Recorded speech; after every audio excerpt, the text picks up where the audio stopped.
Plant FAQs, Hoya Megalaster. What is Hoya Megalaster? Hi everyone, Fervu here. Hoyas have become a real passion of mine, and today I want to delve into a stunning variety, the Hoya Megalaster.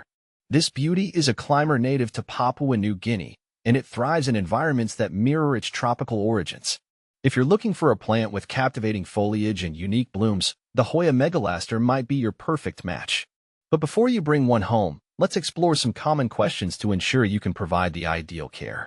See more 566 species and genus Hoya at monsterholic.com.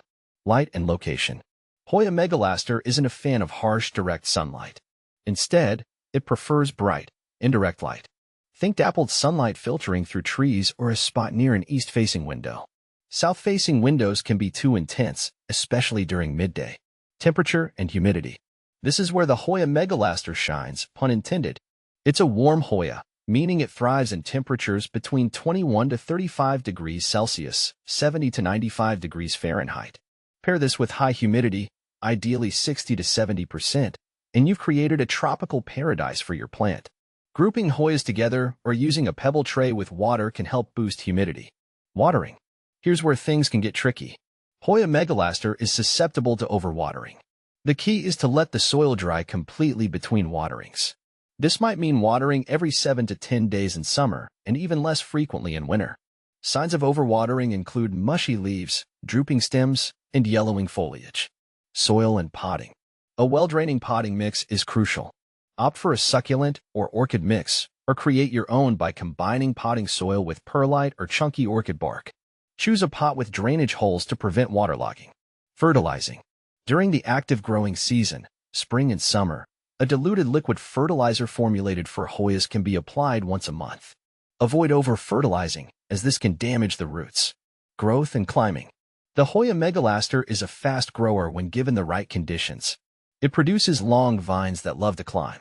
You can provide a moss pole, trellis, or another support structure for it to clamber onto.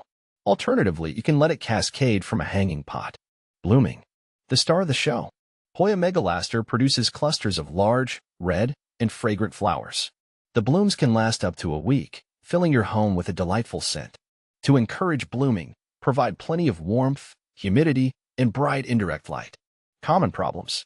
Mealybugs. These sap-sucking insects can appear as white, cottony fluff on the leaves and stems. Treat them with insecticidal soap or neem oil spray. Scale. These small, hard-shelled insects can also be a nuisance. Scrape them off with a cotton swab dipped in rubbing alcohol. Yellowing leaves. This can be caused by overwatering, underwatering, or lack of light. Check your watering routine and adjust as needed. How does Hoya Megalaster compare to other Hoyas? There are over 200 species in the Hoya genus, so comparisons are inevitable. Here's a quick look at how the Hoya Megalaster stacks up against two popular varieties. Hoya carnosa. This is a more common Hoya with a wider light tolerance. It's a good choice for beginners. However, the flowers are smaller and less fragrant compared to the Hoya Megalaster.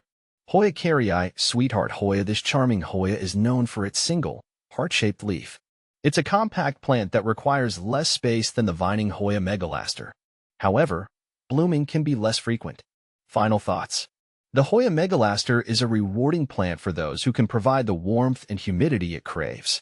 With its stunning foliage and fragrant blooms, it's a true conversation starter. Just remember, patience is key. Don't be discouraged if it takes some time to establish itself and reward you with flowers. By providing the right care, you'll be well on your way to enjoying this tropical gem for years to come.